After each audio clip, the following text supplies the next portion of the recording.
One afternoon in August 1672, Johan de Witt walks through the gates of the Gevangenpoort prison in The Hague to visit his brother Cornelis. The cobblestones are damp from recent rain, and the air hangs heavy with late summer heat. Johan knows his brother has been imprisoned on charges of treason, charges everyone understands are fabricated, born from political desperation rather than truth. He knows the times are dangerous. Public discontent, fueled by relentless propaganda and whispered rumors, has transformed him and his brother from celebrated statesmen into targets of collective hatred. But nothing could have prepared him for what is about to happen. Shortly after his arrival, the deceptive calm outside the prison shatters. An enraged mob storms through the streets toward the building, their voices rising into a deafening roar. The prison guards, whether through fear or complicity, offer no resistance as the crowd surges through the gates, flooding the corridors with bodies and fury. Within minutes, both brothers are dragged from the cell, pulled into the chaos of the mob like debris caught in a flood. There is no trial. There is no mercy. There is no reason left in the world. In front of this vengeance-hungry crowd, Johan and Cornelis are brutally beaten. Fists give way to clubs, clubs to hammers. The brothers, who had spent their lives in service to the Dutch Republic, who had negotiated treaties and commanded fleets, are reduced to broken bodies on the prison floor. And then they are killed. Their lives ending not in the glory they had earned through decades of service, but in the dirt and blood of mob violence. But the violence doesn't stop there. What happens next transforms this from a political murder into something far more grotesque, far more unspeakable. Their mutilated bodies are dragged through the streets to a hastily constructed gibbet near the Groen Zuidier. There, they are hung upside down, suspended like slaughtered animals, displayed as grotesque trophies for the celebrating crowd. The mob, drunk on bloodlust and convinced of their own righteousness, begins to dismember the corpses. Fingers are cut off, ears are severed, other body parts are hacked away and held aloft like prizes. These fragments of human beings, pieces of men who had once been among the most powerful figures in the Dutch Republic, are sold as macabre souvenirs. People pay money to own a piece of this atrocity, to take home a finger or a scrap of clothing, proof that they were present at the destruction of the de Witt brothers. And according to multiple historical accounts, some members of the crowd went even further. There are documented reports, testimonies from witnesses, that certain individuals in that frenzied mob consumed parts of the brothers' bodies. Cannibalism, the ultimate desecration, the final obliteration of their humanity. The scene is beyond description. Blood pooling on cobblestones. Chaos rippling through the crowd. People celebrating as if at a festival, dancing and drinking while mutilated corpses swing overhead in the fading afternoon light. Yet amidst this terrifying spectacle, one man watches. Not with horror, not with the revulsion any sane person should feel, but with a clear, focused purpose. From somewhere in the shadows, from a window or a doorway overlooking this nightmare, he studies every detail, every gesture, every trace of tragedy. Every horrifying element of this scene is burned into his memory, because what he is witnessing will become one of the most shocking and haunting works in the history of art. This painting, The Corpses of the de Witt Brothers, created by Jan de Baen, is not just a depiction of horror. It is a window into humanity's darkest side. It is a document of what happens when civilization collapses, when propaganda replaces truth, when a crowd becomes a monster. It is, without exaggeration, worse than any horror movie, because every detail, every mutilation, every drop of blood actually happened. But who were the de Witt brothers? What had they done to inspire such hatred? How did two of the most accomplished statesmen in Dutch history end up portrayed in such a brutal, unforgettable manner? And what drove an artist to document this atrocity with such unflinching precision? Cornelis de Witt was born in 1623 in Dordrecht, into one of the wealthiest and most influential patrician families in the Dutch Republic. This was the era of the Dutch Golden Age, when the Netherlands had transformed itself from a collection of rebellious provinces into one of the most prosperous and powerful nations in Europe. The De Witt family occupied the highest ranks of the society, not through inherited nobility, but through demonstrated competence in trade, governance, and public service. From his earliest years, Cornelis was groomed for leadership. He received the finest education available, studying law, mathematics, and classical philosophy. But unlike many sons of wealthy families who pursued comfortable administrative careers, Cornelis was drawn to both political power and military action. He became burgomaster of Dordrecht, his hometown, a position that combined the authority of mayor with significant judicial powers. He also served as a member of the States of Holland and West Frisia, one of the most important political bodies in the Republic. But perhaps his most distinctive role was as Ruwaard of Putten. This title, which has no direct English equivalent, combined the responsibilities of Chief Magistrate, Chief of Police, and Public Prosecutor for a specific region. The Ruwaard held extraordinary power, responsible for maintaining order, investigating crimes, and dispensing justice. It was a role that required both political skill and personal courage, and Cornelis excelled at it. Yet what truly distinguished Cornelis from other politicians of his era was his willingness to personally lead military operations. In the 1660s and early 1670s, the Dutch Republic found itself in a series of naval conflicts with England. Wars fought not over territory or ideology, but over trade routes and maritime supremacy. These were brutal, devastating engagements where massive warships armed with dozens of cannons would pulverize each other at close range, decks slick with blood, the air thick with smoke and the screams of dying men. In 1667, Cornelis participated in one of the most audacious naval operations in history, the raid on the Medway. The Dutch fleet, under the command of Admiral de Ruyter, sailed directly into English waters and up the River Medway to attack the English fleet at anchor. It was an act of breathtaking boldness, equivalent to sailing an enemy fleet up the Thames to London itself. The raid was a complete success. Several English warships were destroyed or captured, including the flagship Royal Charles, which was towed back to the Netherlands as a trophy. The psychological impact on England was devastating. Cornelis was there, aboard one of the Dutch vessels, participating in the action. For a politician to personally engage in such dangerous military operations was highly unusual. But Cornelis believed deeply in the principle that those who made decisions about war should be willing to bear the risks of combat themselves. 5 years later, in 1672, Cornelis again demonstrated his courage at the Battle of Solar Bay. This engagement, fought off the coast of England, saw the Dutch fleet engaging a combined Anglo-French force. The battle was chaotic and brutal, with ships from 3 nations locked in close quarters combat. Cannon fire tearing through wooden hulls, masts collapsing, fires spreading across decks. Cornelis commanded a contingent of Marines and fought throughout the day-long battle.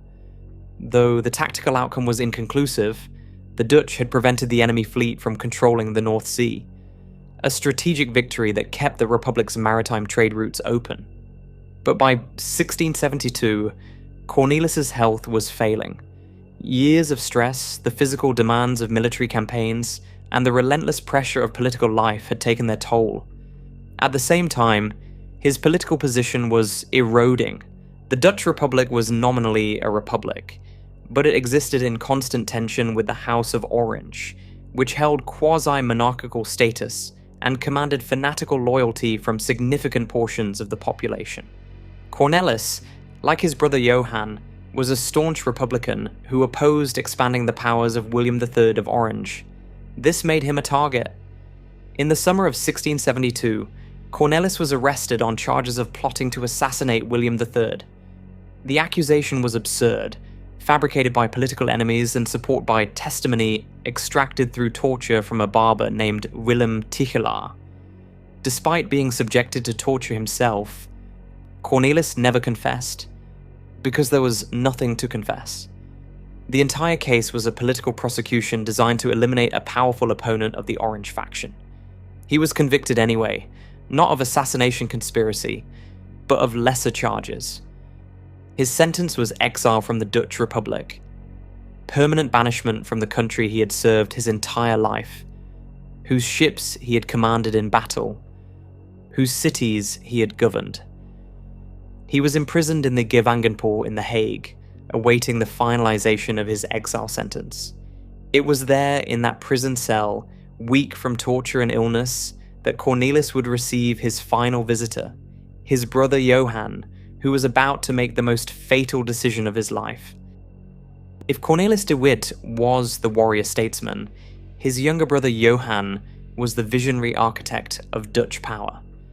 Born in 1625, Johan possessed one of the most brilliant political minds of the 17th century.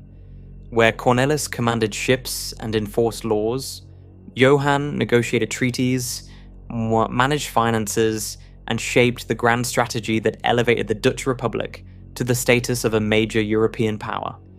In 1653, at the age of just 28, Johan was appointed Grand Pensionary of Holland, the highest political office in the Republic. The title is somewhat misleading to modern ears. The Grand Pensionary was not a ceremonial figure or a minor administrator.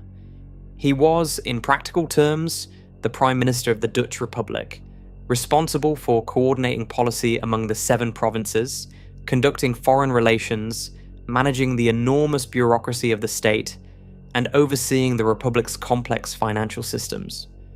Johan excelled at this role in ways that astonished his contemporaries. He was a master diplomat, fluent in multiple languages, capable of navigating the treacherous waters of European politics with remarkable skill. He negotiated peace treaties, arranged alliances, and managed conflicts with the major powers of the era: England, France, Spain, and the Holy Roman Empire. Under his leadership, the Dutch Republic reached the zenith of its economic and political power.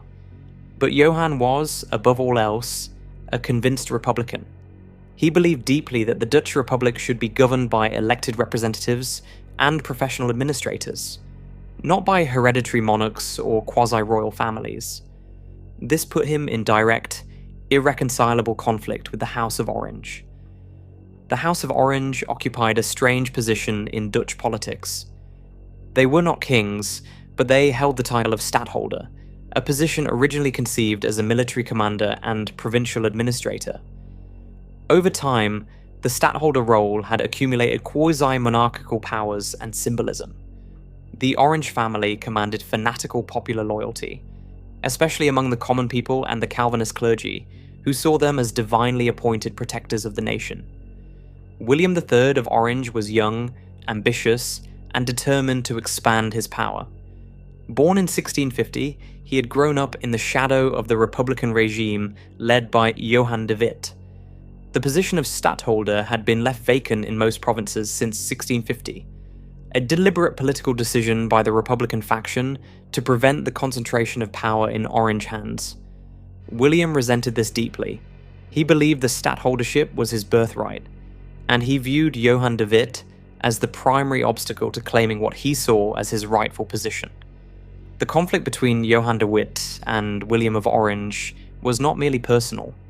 It represented 2 fundamentally incompatible visions for the Dutch Republic's future. One based on republican governance and collective decision-making, the other on hereditary authority and centralized military power. For nearly 2 decades, Johan successfully maintained the republican system. But in 1672, everything collapsed.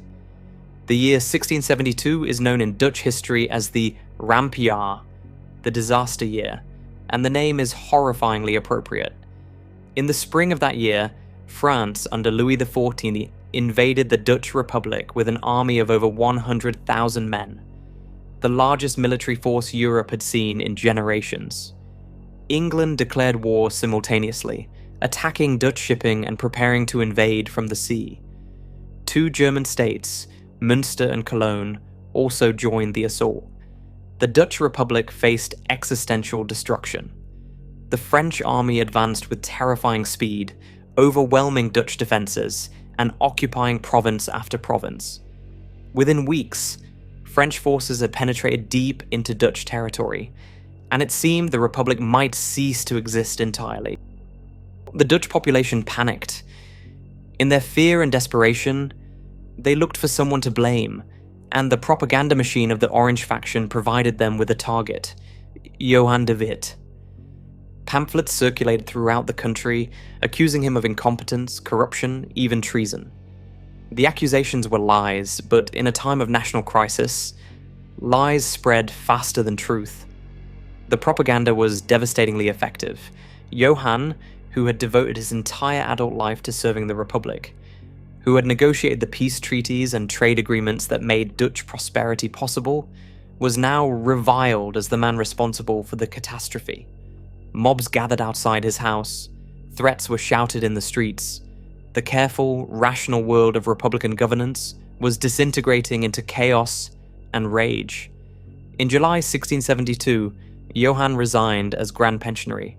It was a forced resignation, accomplished through political pressure and thinly veiled threats. William III of Orange was appointed Stadtholder, assuming the military and political powers that Johan had spent 20 years trying to prevent him from obtaining. But resignation was not enough to satisfy the Orange faction or the mob they had incited. The de Witt brothers had to be completely destroyed, not just removed from power, but obliterated as a political force. Cornelis was arrested on fabricated charges, and Johan, despite having already resigned, despite no longer holding any official position, remained a target of hatred. On August 20th, 1672, Johan received word that his brother's exile sentence had been finalized. He decided to visit Cornelis one last time before his departure from the country. It was an act of familial loyalty, a final goodbye between brothers who had spent their lives working together for the same cause. Johan knew the city was dangerous. He knew the mobs were unpredictable, but he could not have imagined that walking through the gates of the Gevangenpoort that afternoon would be the last decision he would ever make. That within hours, both he and his brother would be dead. Their bodies mutilated beyond recognition. Their lives ending in a spectacle of violence so extreme that it would be remembered for centuries. The Orange faction had triumphed. William III now held unchallenged power, and the two men who had opposed him most effectively were about to become grotesque symbols of what happens to those who stand in the way of power. On the back of the painting, there is an inscription. It reads, "These are the corpses of Jan and Cornelis de Witt, painted from life by a famous artist as they hung from the gibbet at 11 o'clock in the evening. Cornelis is the one without a wig. Johan has his own hair, painted from life, at 11 o'clock in the evening." Think about what those words mean. This was not a painting created weeks or months after the event, based on memory or second-hand accounts. This was not an artist working in the safety of a studio, reconstructing a scene from descriptions. Jan de Baen was there, in The Hague, on the night of August 20th, 1672, standing somewhere near the gibbet where two mutilated corpses hung in the darkness, illuminated only by torchlight. He was there at 11 o'clock at night, hours after the murders, when the initial frenzy of the mob had subsided, but the bodies still hung on display.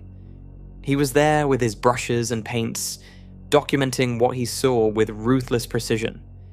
If cameras had existed in the 17th century, this would be the equivalent of a crime scene photograph, except that a photograph captures a moment in an instant, while de Baen had to stand there for hours, studying every detail, translating horror into paint stroke by stroke. This is not a painting. This is documentation. This is evidence. This is a witness statement rendered in oil on canvas. The composition is brutally simple. Two naked bodies hang upside down from a crude wooden gibbet, a ladder-like structure that dominates the center of the canvas. Their legs are bound to the upper rungs, forcing their heads downward toward the ground, arms hanging limp in death. In the foreground, a single figure holds a torch, the only source of light in the scene, illuminating the corpses with a flickering orange glow that makes the shadows dance and shift across their mutilated flesh. Behind the gibbet, dark trees rise into a stormy night sky. The clouds are thick and oppressive, tinged with the fading light of dusk, or perhaps the reflected glow of fires burning elsewhere in the city. Everything in this image suggests weight, pressure, the atmosphere itself pressing down on the scene. Even the air feels heavy, thick with smoke and the metallic scent of blood that you can almost smell despite the centuries separating you from that night. The ground beneath the gibbet is strewn with debris, scattered objects, discarded clothing, fragments of the violence that occurred here hours earlier.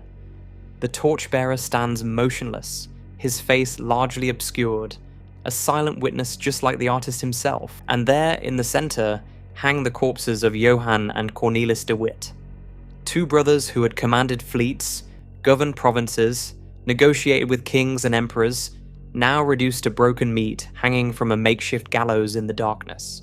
This painting strips away every shred of dignity, every trace of the power and respect these men once commanded. There are no heroic poses here, no noble death scenes like you might find in classical history painting. There is only brutal, unforgiving reality. There is only what happens to human bodies when a mob tears them apart. The color palette is dominated by darkness. Deep browns and blacks fill most of the canvas, creating a suffocating sense of enclosure despite the outdoor setting. The only breaks in this darkness are the pale, sickly flesh tones of the corpses and the warm but unsettling orange glow of the torch.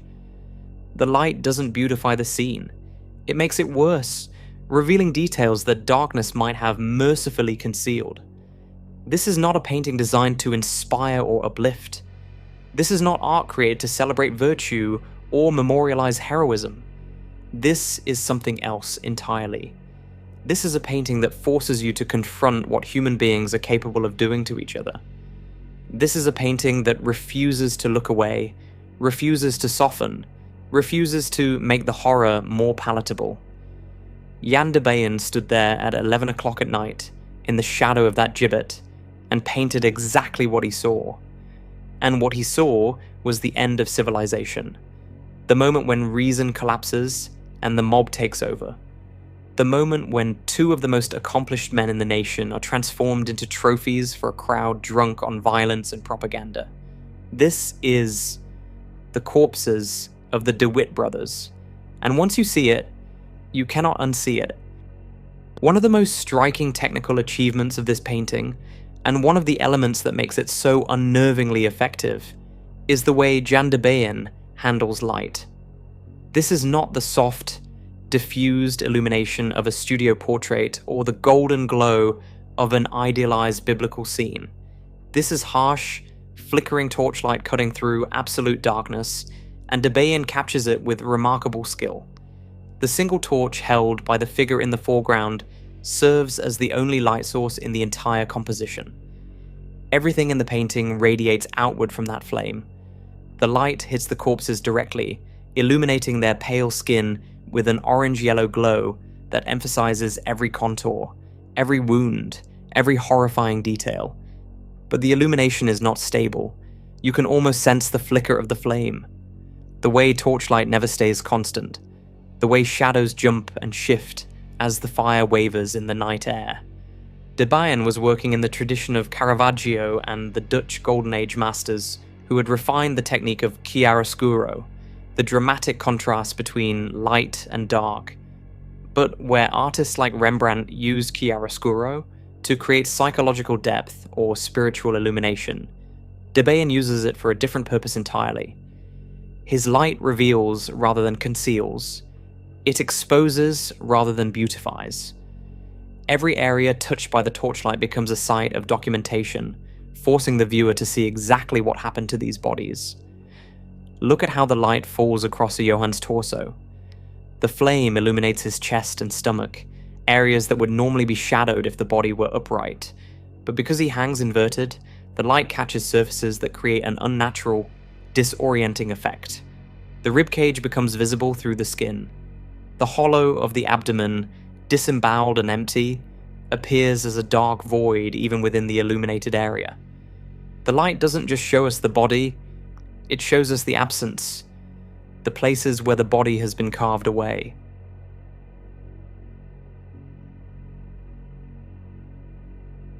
Now we need to look at the bodies themselves, and this is where the painting becomes almost unbearable, where de Baen's documentary precision transforms into something that feels less like art and more like forensic evidence. Let's start with Johan de Witt, the figure on the right, the one with his own hair as the inscription specifies. His face is the most visible of the two, and it is the most devastating element in the entire composition. His nose has been cut off, not damaged, not broken, but deliberately severed, leaving a dark hollow where the bridge and nostrils should be. His eyes have been gouged out, the sockets now empty voids that create an expression of eyeless horror. You can see where the orbital bones have been exposed, where the delicate structures of the eye have been destroyed. His skull is shattered, visibly caved in on one side, probably from repeated blows with hammers or clubs. Fragments of bone may have been driven into the brain tissue. The face that once negotiated with ambassadors and addressed assemblies is now barely recognizable as human. His mouth hangs open in death, and you can see that teeth are missing, knocked out during the beating or deliberately extracted afterward. The jaw itself appears dislocated, hanging at an unnatural angle. This is not the peaceful face of death that artists traditionally depicted. This is the face of someone who was beaten to death and then mutilated further. Someone who experienced unimaginable pain before consciousness finally, mercifully ended. Moving down his body, the torso shows the full extent of the violence. Johan has been disemboweled. His abdomen has been cut open, and the internal organs have been removed or pulled out. You can see the empty cavity where his stomach and intestines should be. A dark hollow that the torchlight cannot fully penetrate. The ribs are visible on one side, exposed where the flesh has been cut or torn away. The chest shows stab wounds, dark marks where knives or swords pierced the skin multiple times. His arms hang limp, and you can see that several fingers are missing from both hands. They weren't lost in the struggle, they were cut off afterward, taken as souvenirs by members of the mob. The stumps are visible, dark against the pale flesh of his palms.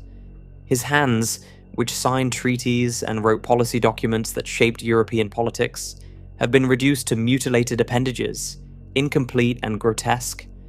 His legs are bound to the gibbet, forcing his body into the inverted position.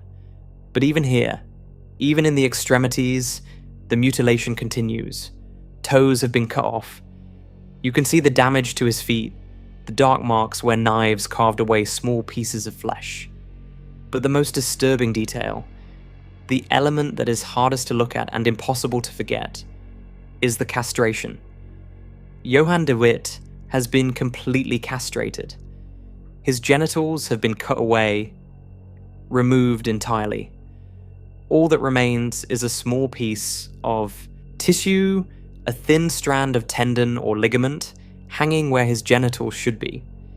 It is one of the most visceral violations imaginable. An act of violence designed not just to kill, but to humiliate, to destroy every shred of dignity and masculinity, to reduce a man to nothing. This detail is painted with the same unflinching precision as everything else in the composition. De Baen does not look away. He does not soften it. He does not hide it in shadow or obscure it with compositional tricks. He paints exactly what he sees, because this is part of what happened, and to omit it would be to lie. Now look at Cornelis, the figure on the left, the one without a wig. His position makes him slightly less visible than his brother, turned somewhat away from the torchlight. But what can be seen suggests that he suffered similar mutilations. His face, though less clearly visible, shows comparable damage. His body displays the same pattern of wounds, the same systematic dismemberment. The fact that Cornelis is less visible might actually make him more disturbing. Your mind fills in the details that the shadows conceal, imagining the full extent of the damage based on what you can see of Johan. The partial obscurity forces your imagination to complete the picture, and imagination, confronted with such horror, often conjures something even worse than reality. Both bodies show signs of having been stripped completely naked before being hung. There is no clothing, no covering, nothing to preserve even the most basic human modesty. They hang exposed, every wound visible, every mutilation on display. This nakedness is not the idealized nudity of classical sculpture or Renaissance painting. This is the nakedness of absolute vulnerability, of total humiliation, of bodies treated as objects rather than as human beings who once lived and thought and felt.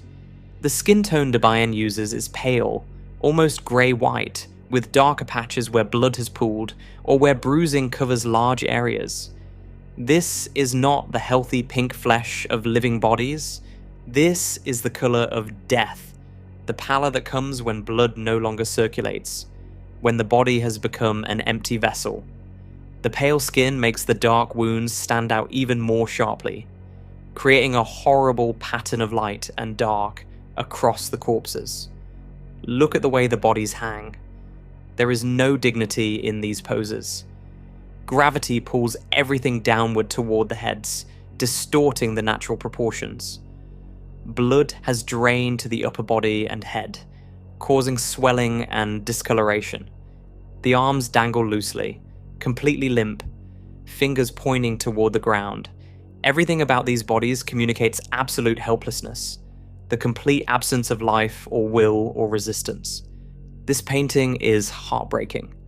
That word might seem strange to use for something so horrific, but it is accurate.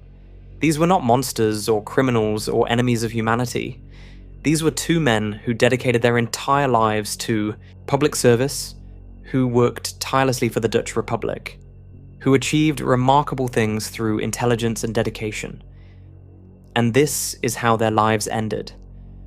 Not with honor or recognition, but with torture, murder, and mutilation so extreme that they were literally torn to pieces. If you compare this to Goya's painting, Saturn Devouring His Son, you can see the difference. Goya's painting captures the moment of violence itself, the ferocity and madness of the act. Saturn is actively consuming his child, caught in the frenzy of the deed. There is horrible energy in that painting, the energy of violence in motion. But this painting shows the aftermath. This is the cold, somber silence after the violence has ended. This is what remains when the mob has dispersed, when the screaming has stopped, when the only sound is the creak of rope and the flutter of the torch flame. This is not the moment of the crime. This is the crime scene, empty except for the evidence of what was done. The way the light illuminates these bodies is incredibly well executed from a technical standpoint, but the skill only makes the content more unbearable. Every detail is clear, every wound is visible, every mutilation is documented with precision, and you cannot look away, because Baen will not let you look away. He insists that you see this, that you understand this, that you confront exactly what human beings did to other human beings on that night in August 1672. These are not paintings of the dead. This is a painting of the murdered and desecrated. And the difference matters, because it is the difference between acknowledging death as a natural end and confronting death as something inflicted, something chosen, something done deliberately by other human beings who convinced themselves it was justified. But if you look carefully at this painting, if you study it beyond the immediate horror of the corpses, you begin to notice other elements, details that add layers of meaning to what is already an almost unbearably dense work. In the lower right corner of the painting, partially obscured by shadow, there is a cat. A small domestic cat sitting on the ground near the base of the gibbet. At first glance, this seems like an insignificant detail, perhaps just an incidental element that happened to be present when Baen was painting the scene. But nothing in a painting this carefully constructed is accidental. What does the cat represent? There are several possible interpretations, and they are not mutually exclusive. The cat could be a symbol of indifference, of nature's complete unconcern with human affairs. While the city tears itself apart with political violence, while men murder and mutilate each other over questions of governance and power, the cat simply exists, pursuing its own feline concerns, utterly unmoved by the tragedy unfolding around it. The cat doesn't care that these were important men. It doesn't care about republicanism or monarchy. It doesn't care about the mob's rage or the victim's suffering. It is just a cat, and the world continues regardless of human atrocity. Alternatively, the cat could represent something darker. In Dutch Golden Age painting, cats sometimes symbolize cruelty or predatory behavior. A cat is a hunter, a creature that toys with its prey before killing it, that inflicts suffering for its own amusement. The presence of the cat near the mutilated corpses could be Baen's visual metaphor for the mob itself, which treated the Witt brothers not as human beings, but as prey, as objects to be tortured and destroyed for entertainment. Beyond the cat, look at the gibbet itself. This is not a permanent structure, not the kind of formal gallows that cities maintained for judicial executions. This is improvised, hastily constructed, crude and functional. It is essentially a tall ladder, rungs spaced wide enough to tie bodies to them, propped upright and stabilized somehow. The mob didn't wait for official execution equipment. They built what they needed in the moment, which tells you something about the spontaneous, chaotic nature of this violence. The ground beneath the gibbet is strewn with objects. It is difficult to make out specific items in the darkness, but there are suggestions of scattered clothing, possibly pieces of the brothers' garments torn off during the attack. There may be tools, weapons used in the mutilation, discarded afterward. There is debris, the physical remnants of violence, the material evidence of what occurred here. In the background, the trees create a kind of frame around the scene. Dark verticals that echo the vertical line of the gibbet. They are rendered without detail, almost silhouettes against the slightly lighter sky, but their presence adds to the sense of enclosure, of being trapped in this moment. The trees are witnesses too, silent and unchanging, marking the spot where this atrocity occurred. The sky itself is worth noting. It is not completely black, not the pure darkness of midnight. There is a gradation, lighter toward the horizon, darker overhead. This suggests either dusk or the ambient light from fires burning elsewhere in the city. The rope binding the bodies to the gibbet is visible in places where the light catches it. It is ordinary rope, not chains or special restraints, just whatever was available to the mob. The casualness of this detail is somehow worse than if they had used specialized equipment. It emphasizes the improvised, spontaneous nature of the violence. The fact that this was not a planned execution but a frenzied attack that used whatever materials were at hand. There may be other details in the painting that are difficult to see in reproductions, or that require examining the original canvas in person. The painting is not large by the standards of historical painting, but it is dense with information, packed with details that reward close examination, even as they intensify the horror of what is being depicted. Every element in this composition serves the same purpose: to document, to preserve, to ensure that the truth of this event is not lost or softened or transformed into something more palatable. Baen includes the cat, the scattered debris, the crude gibbet, the ordinary torchbearer, because all of these elements were part of what actually happened. They are part of the truth he is determined to record, and that truth is this. On the night of August 20th, 1672, in The Hague, a mob murdered two of the most accomplished statesmen in Dutch history, mutilated their bodies beyond recognition, and displayed them as trophies while ordinary citizens stood by with torches to keep the scene illuminated, while cats wandered past in the darkness while the world continued as if nothing extraordinary had occurred. This is what happened. This is what human beings did, and Jan de Baen will not let us forget it.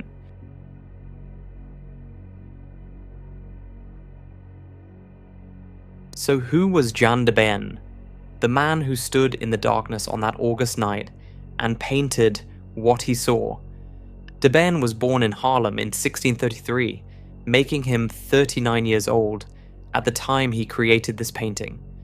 He was not some unknown or marginal figure in Dutch art. By 1672, he had established himself as one of the leading portrait painters in the Dutch Republic, working for wealthy merchants, government officials, and even members of the House of Orange itself.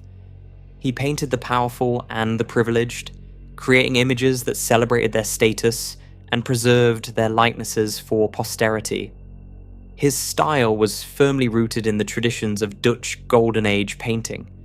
He had studied the works of masters like Rembrandt and Frans Hals, learning their techniques for capturing light, texture, and psychological depth. His portraits were technically accomplished, showing figures in elegant poses with rich fabrics and careful attention to detail. He understood how to flatter his subjects, how to present them in ways that emphasized their importance and dignity, which makes this painting even more remarkable. De Baen knew exactly how to create beautiful, dignified images of human beings. He had spent his entire career doing precisely that, and here he deliberately chooses to do the opposite. He creates an image that strips away all dignity, all beauty, all the comfortable illusions that art usually provides. He turns his considerable skill toward documenting something that no one would want to look at. Something that offers no aesthetic pleasure, only brutal truth.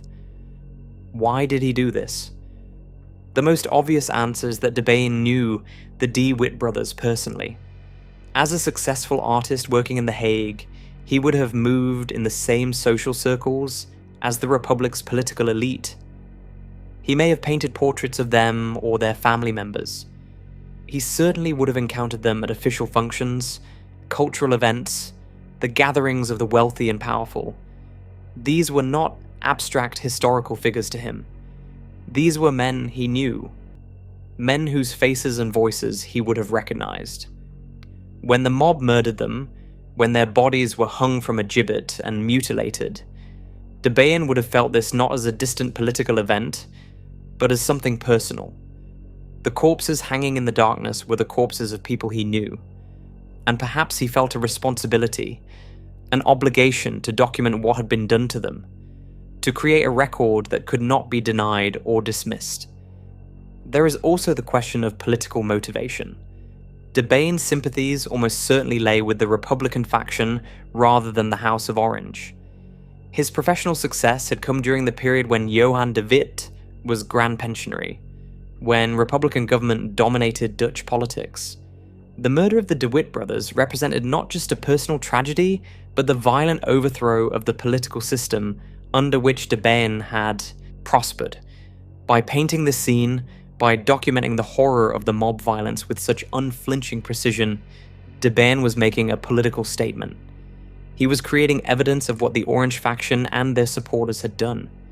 He was ensuring that this crime could not be forgotten, could not be rewritten as something justified or necessary, could not be transformed into the kind of heroic narrative that victorious factions always construct around their actions. This painting is an accusation. It points at the mob, at the Orange faction that incited them, at everyone who participated in or tolerated this atrocity, and it says, "This is what you did. Look at it. See it clearly. This is the truth of your actions." The fact that the painting has no signature is telling. De Baen did not sign this work, perhaps because he knew it would be controversial, perhaps because he feared retribution from the Orange faction that now controlled the government, but everyone knew who painted it. The style, the technique, the fact that he was known to have been present at the scene, all made his authorship obvious. The absence of a signature doesn't create anonymity. It creates something else, a suggestion that the painting speaks for itself, that the artist's identity matters less than the truth being documented. De Baen's decision to create this work, to stand in the darkness with his paints and brushes and document what he saw, has ensured that the murder of the De Witt brothers cannot be forgotten, cannot be whitewashed, cannot be transformed into something other than what it was. In a way, This painting is de Baen's greatest achievement, more significant than all the elegant portraits of wealthy merchants and government officials. Those paintings are beautiful. They demonstrate skill and sophistication, but they are also, in a sense, forgettable. They are part of a tradition, examples of a genre, well executed but not unique. This painting is unique. There is nothing else quite like it in the history of art. And through it, Jan de Baen, a successful portrait painter who could have spent his entire career creating comfortable, beautiful images, chose instead to create something that forces us to confront the darkest possibilities of human nature. Something that refuses to let us look away from what we are capable of doing to each other. He was there, in the darkness, at 11 o'clock at night, on August 20th, 1672, and he made sure that we would all be there with him, forced to witness what he witnessed, unable to escape the truth of what happened when civilization collapsed and the mob took over. But here is where this story becomes even more disturbing, where it crosses the line from historical tragedy into something that feels like it belongs in a horror film rather than in real life. The tongue and finger of the de Witt brothers still exist. They are real physical objects that you can see today, preserved and displayed in a museum. These are not replicas or symbolic representations. These are actual pieces of human tissue, body parts that were cut from the corpses on that night in August 1672, sold as souvenirs to members of the mob, and somehow survived for more than 350 years. Think about what that means. While the mob was tearing the bodies apart, while people were hacking off fingers and ears and other body parts to take home as trophies, someone cut out a tongue. Someone else took a finger. These fragments of the de Witt brothers were carried away from the scene, presumably kept as grotesque mementos of the violence, physical proof that the person holding them had been there, had participated in or witnessed the destruction of two of the most powerful men in the Dutch Republic. At some point, these body parts were preserved. The exact method is unclear, but they would have been treated with some kind of preservative solution. Possibly the same turpentine that historical records mention was used to preserve the brothers' hearts.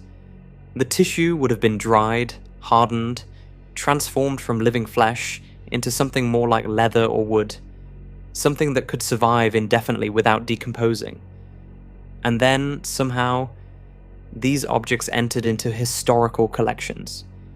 They became artifacts, pieces of physical evidence documenting an event that might otherwise seem too extreme to be real.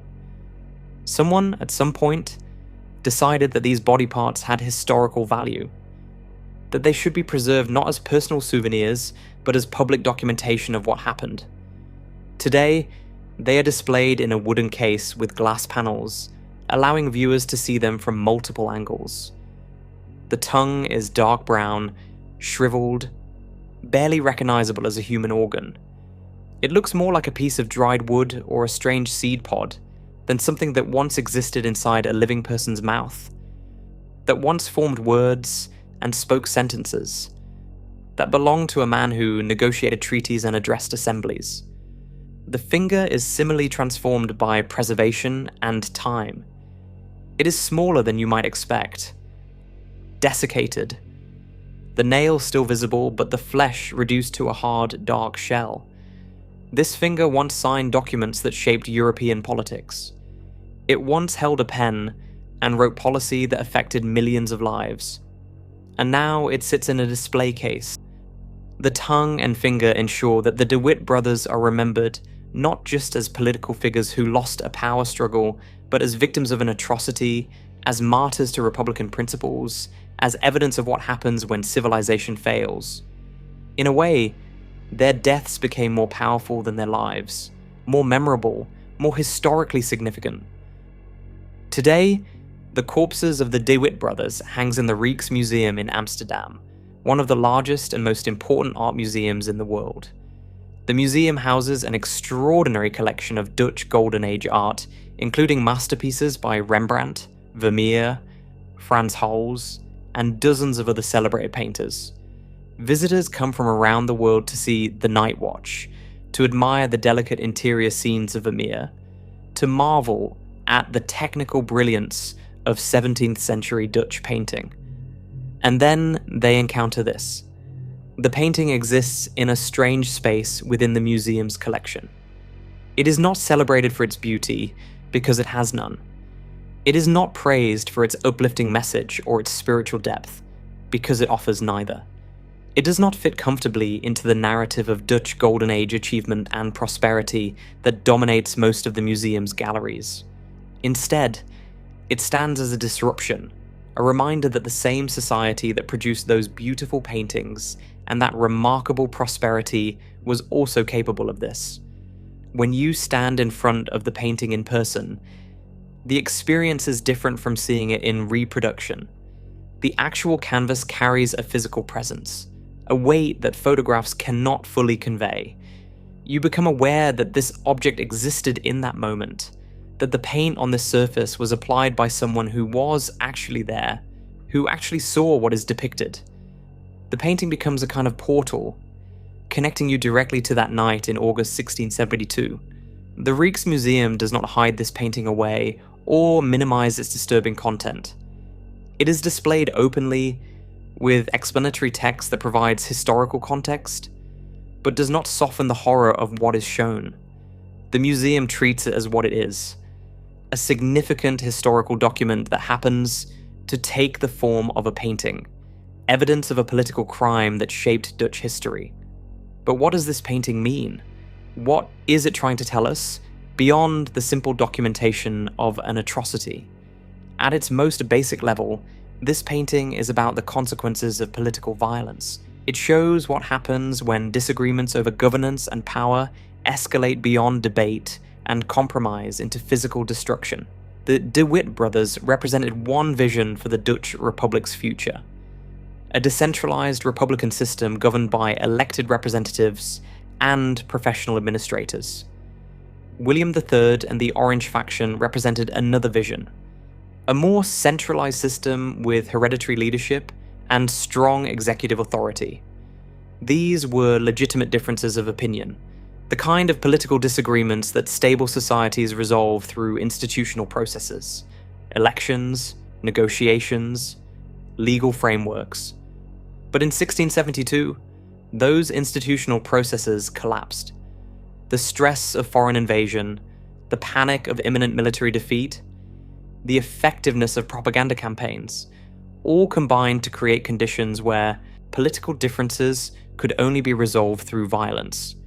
And once violence becomes the method for resolving political disputes, there are no limits.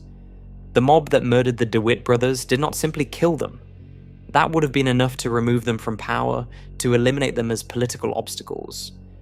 But the mob went further, mutilating the bodies, selling body parts as souvenirs, engaging in acts of desecration that served no practical purpose except to express hatred and to humiliate even in death.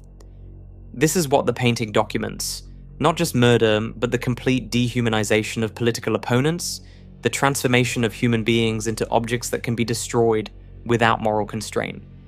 Once you convince yourself that your enemies are not really human, that they are monsters or traitors or threats to everything you value, then anything becomes permissible. There are no rules anymore, no boundaries, no limits on what you can do to them. The painting is also about propaganda and its consequences. The De Witt brothers did not become targets of mob violence spontaneously. The Dutch population did not wake up one morning and spontaneously decide to murder their political leaders. This required preparation, cultivation, a systematic campaign to transform public opinion. The Orange faction spent years circulating pamphlets and rumors attacking the De Witt brothers, accusing them of corruption, incompetence, even treason. Most of these accusations were lies or gross distortions, but they were repeated so often and so widely that they became accepted as truth by significant portions of the population. When the military disasters of 1672 occurred, when French armies invaded and Dutch defenses collapsed, the propaganda provided a ready-made explanation. This was the De Witt's fault. They had betrayed the nation. They deserved punishment. The mob that murdered them believed they were acting righteously, that they were eliminating traitors, that their violence was justified. They had been convinced through propaganda that the Witt brothers were not victims, but villains, not human beings, but obstacles to national survival. And so they felt no remorse, no hesitation. They celebrated their actions, they sold souvenirs, they treated the murders as a victory rather than a crime. This is what makes the painting so relevant beyond its specific historical moment. The mechanisms it documents, the process by which propaganda transforms political opponents into acceptable targets for violence, the way mobs can be incited to commit atrocities while believing themselves to be heroes, these patterns repeat throughout history. They are not unique to 1672 or to the Dutch Republic. They are fundamental dangers in any political system, constant temptations that societies must actively resist. The painting is also about the fragility of civilization itself. The Dutch Republic in 1672 was one of the most advanced, prosperous, and educated societies in the world. It had sophisticated political institutions, a thriving economy, a vibrant cultural life. It was not some backward or primitive place, and yet, within the space of a few months, political panic and propaganda reduced this sophisticated society to mob rule, to public torture and murder, to the celebration of atrocity. Civilization is thin. The institutions and norms that keep us from descending into violence are not as stable as we like to believe. They require constant maintenance, constant vigilance, constant commitment. And when they fail, when people decide that their political goals justify any means of achieving them, the descent can be remarkably rapid. What Jan de Baen created is not just a painting, it is a warning. It is evidence presented to future generations, showing them what their ancestors were capable of, reminding them that the same darkness exists in every society, waiting for the right conditions to emerge. The painting says, "This happened here, in one of the most civilized places in the world, to men who had devoted their lives to public service. It can happen anywhere. It can happen to anyone. Do not let it happen again." The painting refuses to offer comfort or resolution. There is no redemption in this image, no suggestion that meaning can be found in the tragedy, no hint that the deaths served some higher purpose. The Witt brothers are simply dead, murdered, and mutilated. Their bodies displayed as trophies. That is the truth, and the painting will not soften it or transform it into something more palatable. This refusal to provide meaning or comfort is itself meaningful. It forces viewers to sit with the horror, to confront it directly, to acknowledge that sometimes terrible things happen for no good reason, that political violence destroys without creating anything of value, that the only lesson to be learned is the negative one. Do not do this. Do not allow this. Do not let propaganda and fear drive you to the point where this becomes possible. The painting hangs in the Rijksmuseum as a counterweight to all the celebration of Dutch Golden Age achievement in the surrounding galleries. Yes, the Dutch Republic created beautiful art and accumulated enormous wealth and developed sophisticated political systems. But it also did this. And both truths must be acknowledged. Because to focus only on the achievements while ignoring the atrocities is to tell a lie. To present a sanitized version of history that makes it easier to repeat the same mistakes. When you walk through the museum, when you move from Rembrandt's portraits to Vermeer's interior scenes, to de Baen's documentation of political murder, you are seeing the full complexity of a society, both its heights and its depths, its capacity for beauty and its capacity for horror. And that complexity is important because human societies are complex, because we are capable of both creating and destroying, because the same civilization that produces masterpieces can also produce atrocities. The painting does not offer answers about how to prevent political violence, or how to build stable institutions, or how to resist propaganda. Those are questions that each generation must answer for itself. But it does offer a stark, unforgettable image of what failure looks like, what happens when those questions are not answered adequately. when political conflict escalates beyond the point of no return. This is not just a painting. This is a crime scene that has been preserved for more than 3 centuries. This is evidence that refuses to disappear, that insists on being seen, that will not allow us to forget what human beings did to other human beings on a summer night in 1672. And as long as the painting survives, as long as it hangs in museums where people can see it and confront what it shows, the Witt brothers are not entirely defeated. They are remembered not just as victims, but as warnings, as evidence, as testimonies to a truth that remains uncomfortable and essential. Civilization is fragile, violence is always possible, and eternal vigilance is the price of preventing descent into barbarism.